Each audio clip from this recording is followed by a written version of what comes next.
Hey everyone, Yan Jiao. Today we're talking Starblades.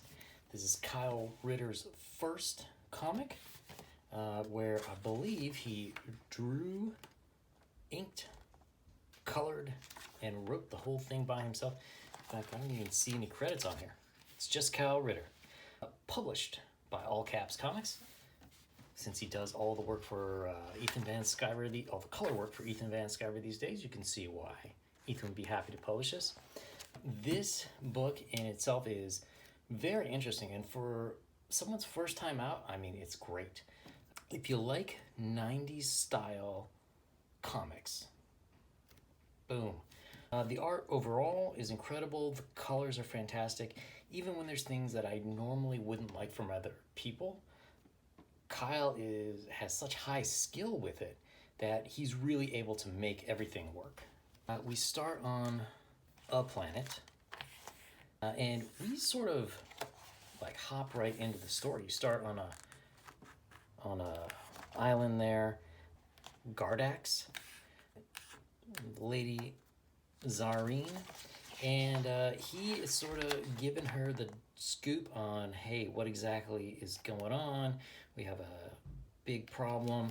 He is I guess, her kind of Obi-Wan mentor figure, and he's sort of gonna fade out of the picture. He tells her that she needs to go and find the others, find the Starblades. So we jump to some other people here. Now, one thing that's kind of confusing in this is that he does jump us in the middle. Okay, so we have no, like, hey, this is planet so-and-so, this is in the country, whatever. We're just kind of thrown in, but we do get a bit of an explanation. The thing about the Starblades is we're not really clear on what exactly the Starblades are. Like, they're made from some kind of special metal or whatever. It appears that most of them have, like, animal forces that they could call. If you were a fan of 1980s Saturday morning cartoons, like, this is that. If you took this back to then, people would be like, oh, I get it. This looks awesome. When's the show? And what serials do they advertise? We find out that a lot of them are being hunted. There's this force that wants to basically destroy the world and consume everybody, and these Starblades have to fight them. It's not entirely explained. Let me see here.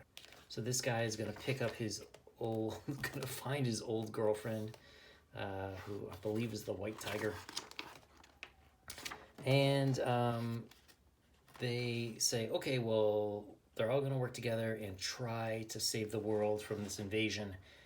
And it's cool, but then the problem is, boom, we're done. So story-wise, other than like some more explanation as to exactly what's going on, it works out okay, with the exception of this ending part here. I don't like it. It's like, all right, here's the setup to all this cool stuff, and oh, you can wait a few more years for the next book. For me, with books taking as long as they do to make, I think this book came out or was on Indiegogo either late 2018 or early 2019, so it's basically 2 years for a book. That's, a long time. In 2 years, I'm really not going to remember what happened. I sort of need a resolution with this beginning part so I can, contextualize it and be like, oh yeah, I want to feel full off a meal, not just off some, delicious tasting junk food. So, and then you have the rest. You have a little bit of the history of Ghost Tiger. I'm not sure why there's not the rest. You have all these awesome pinups, which, the pinups alone are pretty dope. Let me see. Some uncolored work. And that's it. But again, it's kind of weird. It's like, what is that? Maybe like a third of the book is this extra stuff at the end, which again is cool, but I'd rather have a little bit more of this part to finish off the story. Now, if there's a problem with the art, it's this. When I was reading this first, okay, this guy, now look at this guy's face. Now look at her face. Let's go over to the next page. Again, I was kind of confused. Like, are these people telepathic? Because none of their mouths ever open. Most of the people are completely tight-lipped with the same expression. Now here you get a little bit, this looks a little bit more of the running, but then they're back to like, this is like how you run when you're trying to breathe through your nose and like conserve energy, conserve your breath so you're not dying. You know, again, closed mouth. So it's kind of a lack of expressions, which seems a little weird, is a little disappointing, but overall is really nice.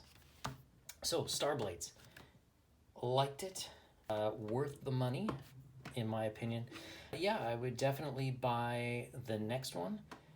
If he's going to come out, hopefully he'll, you know, finish off the story, come out with something new. And, I don't know, I liked it. It was a little bit light for me, but overall, a good experience. So what did you guys think of Starblades? Leave a message down below. Thumbs up if you liked the video. Subscribe to the channel, and what books do you want me to review soon?